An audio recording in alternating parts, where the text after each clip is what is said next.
This is how I covered 93 square feet of tile countertop with epoxy and turned it into Carrera Marble. So this client's home was in Rogersville, Missouri. As you can see, it's completely covered in tile countertops. We have an electric cooktop here. This will be removed prior to pouring epoxy. We also have two sinks and a beautiful 6-burner gas stove. Now, all these grout lines prior to pouring epoxy have to be filled so that your countertop is level. Um, these will be filled with Bondo prior to pouring, and what we'll do is fill them, sand them down, and then if there's any imperfections in our Bondo, what we'll do is actually fill them again and then sand them down again. The sink will be pulled and removed. This nifty little appliance here in the corner hasn't worked in years, and so the client has asked us to remove it. We will patch that, support it from the bottom with MDF, go ahead and Bondo directly over it, make sure it's nice and flush, and go ahead and cover that counter space. We've got a small space here to cover. We have a custom built island here in the center of the kitchen with our big 6-burner gas stove.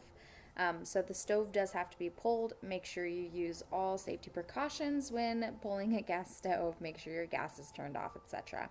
Again, we're going to fill these grout lines with Bondo. Make sure everything is flush and level prior to pouring. You do not want to be fighting with gravity whenever you pour your liquid epoxy onto an existing surface. Now on this far side of the kitchen, we have a drink station, wine serving bar. It has a wine cooler. We have this secondary sink that is going to have to be pulled prior to pouring. And again, we'll fill all these grout lines and make sure all our holes and cracks along those back seams are filled prior to pouring.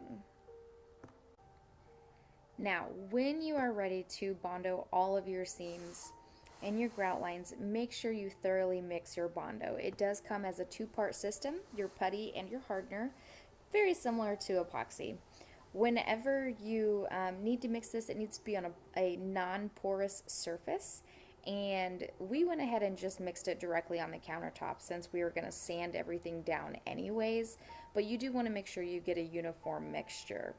As well, whenever you go to spread this, I actually just bought some disposable, flexible putty knives so that whenever they got too gunked up and we weren't getting smooth flattening from the Bondo, what we would do is just pitch those and start over with a new one. If you can save yourself some time sanding by just making sure your Bondo is beautifully done, try to get as least amount of marks in your Bondo as possible. That'll save you some time in sanding. Now, if your Bondo has divots and things in it even after you sand it, you may have to do a secondary Bondo layer and then sand it again. We actually did that on this entire kitchen just to make sure everything was perfectly uniform and flat. Better be safe than sorry on our end. On the second day of prep, what we are actually going to do is cover our entire surface in a bonding primer. You need to use a bonding primer anytime that you are covering a hard surface, such as tile, corian, granite, or any other non-porous surface. So that bonding primer acts as basically like a really strong bond between the tile and your next layers. It makes it to where you can actually pour this and it's not just going to peel right off the countertop. It will hold and be bonded to the countertop as one uniform piece. Again, just run your hand over everything, make sure it's all smooth and flat, make sure you don't have any serious divots or gouges in your Bondo, and then go ahead and run a tape line around everything just like you would if you were going to paint, and you can go ahead and put your bonding primer on. After the bonding primer is dry, it goes on very thin. It's perfectly fine if you see your substrate beneath the bonding primer. It's not meant to cover, it's meant to bond. And so go ahead and wait for that to dry. Once it's dry, you can start laying your undercoat. We used white in this case because we're going for Carrera Marble. And we actually used 2 coats of our primer underneath our epoxy because we just wanted to make sure that bluish gray tile was absolutely covered prior to pouring our epoxy. You don't want to find out that you can later see any part of your tile through your epoxy design. That would be not good. So I am so sorry, but the video of us actually pouring did not get recorded, so I apologize for that. But here's the next stage of our epoxy project.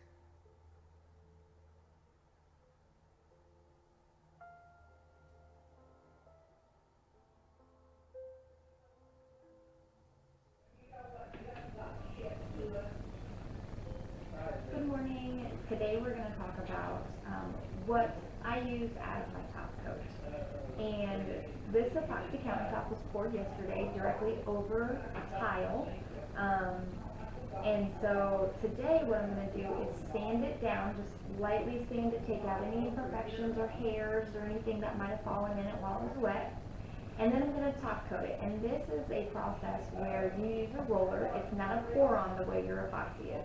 It rolls on very, very lightly. It is a two-part mixture, just like epoxy is. It is not one-to-one, so it comes in two separate containers. Part A is the durability part. This stuff's a little smelly, so make sure you use it in a well-ventilated area, or whenever you open, pour, and mix it, do that outside. Part B is just the hardener. This mixture is a little bit different than what you're used to as far as epoxy being either a 1-to-1 or a 2-to-1. This mixture is actually 1 ounce of A to 5.5 ounces of B. And so that will cover typically 30 to 40 square feet. This is a product where a little bit goes extremely far. This kit right here will cover about 500 to 600 square feet for me.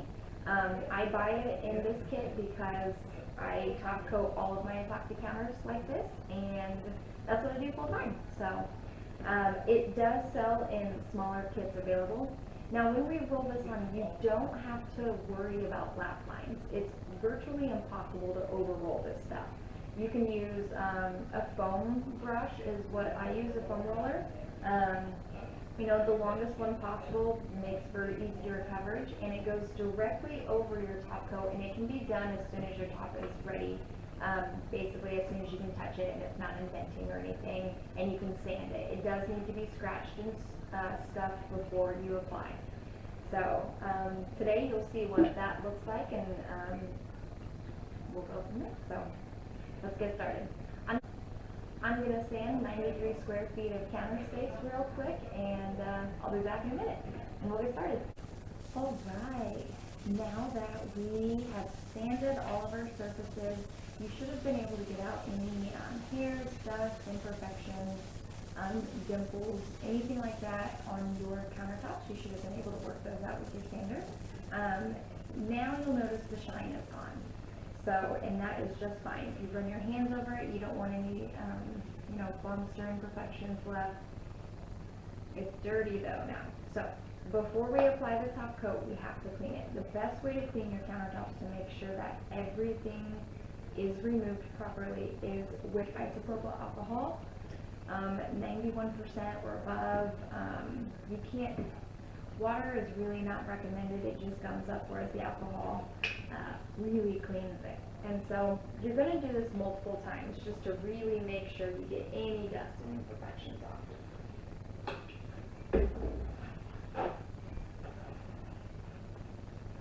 More things I buy in bulk, paper towels and rubbing alcohol.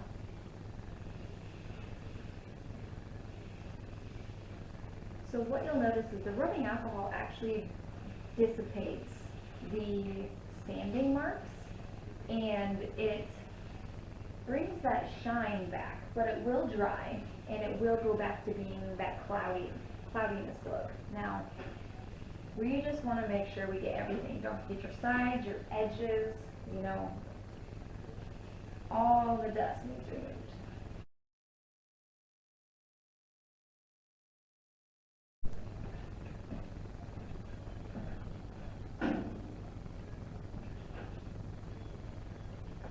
Alright, I went ahead and poured my mixture outside because, like I said, a little bit smelly.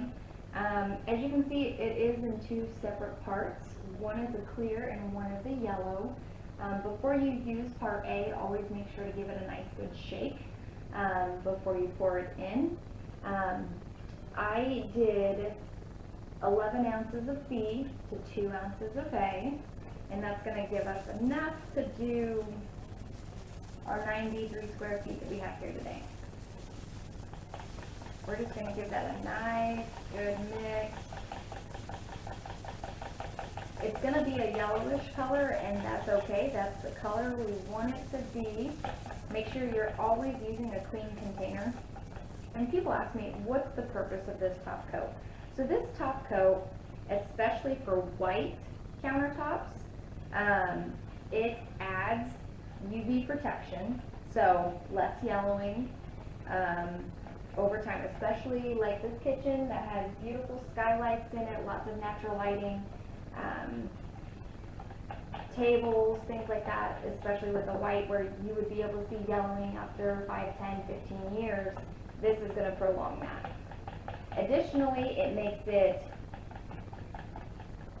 more heat resistant, more scratch resistant, and it makes your countertops usable in 48 hours rather than waiting 14 days or 30 days for full regular use. You can go back to full regular use of your countertops in 48 hours. So that's typically a huge selling point for most people, because most people don't want to go 30 days without their kitchen. So if you see any dusties or anything in your mixture, make sure you get them out. So on.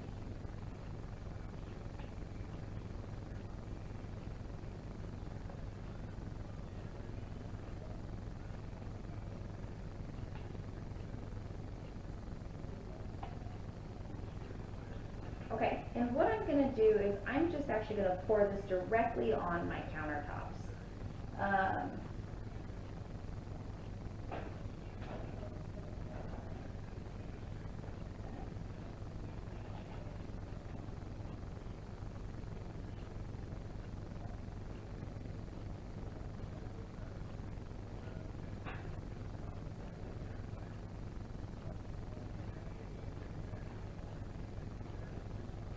I use a foam roller just because it doesn't give me any hairs or microfibers or anything like that.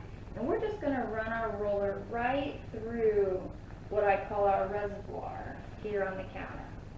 And as you'll notice, as you roll this back on, it brings that shine back to it. It gets rid of all of your sanding marks, anything like that you buffed out. This has a very high gloss finish, not as glossy as just a regular clear coat, but still very, very glossy as far as top coats go. It still gives it a really good shine. And as I mentioned, a little bit of this product goes a long way.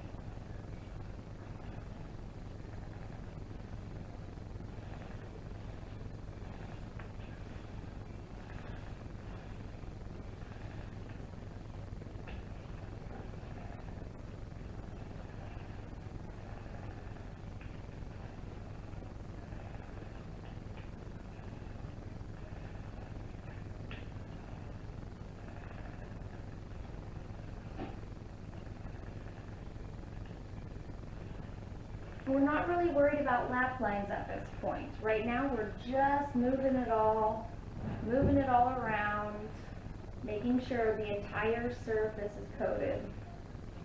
If you see any dust or anything that fall into your table while you're doing this, or your counters, make sure you pull them out.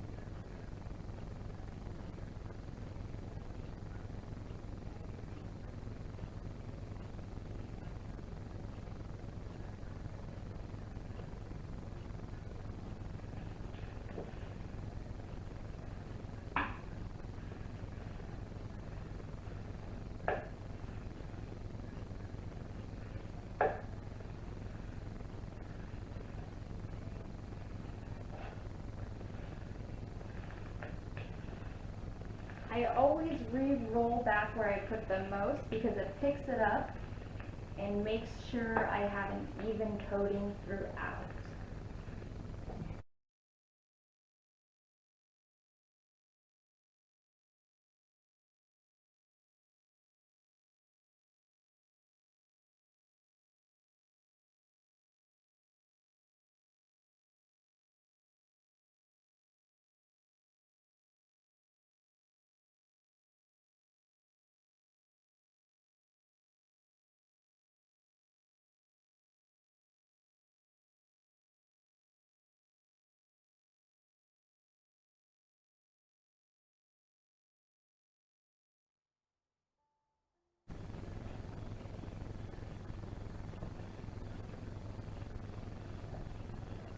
After we're finished with evenly coating our surface, what we're actually going to do is switch our roller with a dry roller, and we're going to roll over this lightly.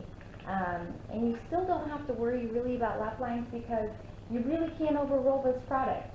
It self-levels and it evens itself back out. So now's the time. If you see any dust or anything that has fallen into your work surface, make sure you get those out before this dries. This will be dry to the touch in just a few hours, and like I said, back to full use in 48. So I'm going to finish wet rolling my other 90 square feet, and then we will dry roll this. All right, everyone, after putting on our top coat, letting it dry, here is our final walkthrough with the sinks reinstalled, the electric cooktop reinstalled. As you can see over here in the corner, that appliance is completely gone, and now they have just beautiful counters right there. This is our small piece over here. We did go ahead and actually run a bead of caulk all the way around just to double seal those cracked edges. As you can see on my island, if you look very closely, there are a few lap lines right there. I decided that I needed to roll it one more time after it had sat for a little bit, and so I put those lap lines in. And so what I do when I get those lap lines, since nothing else had them, is I actually go ahead and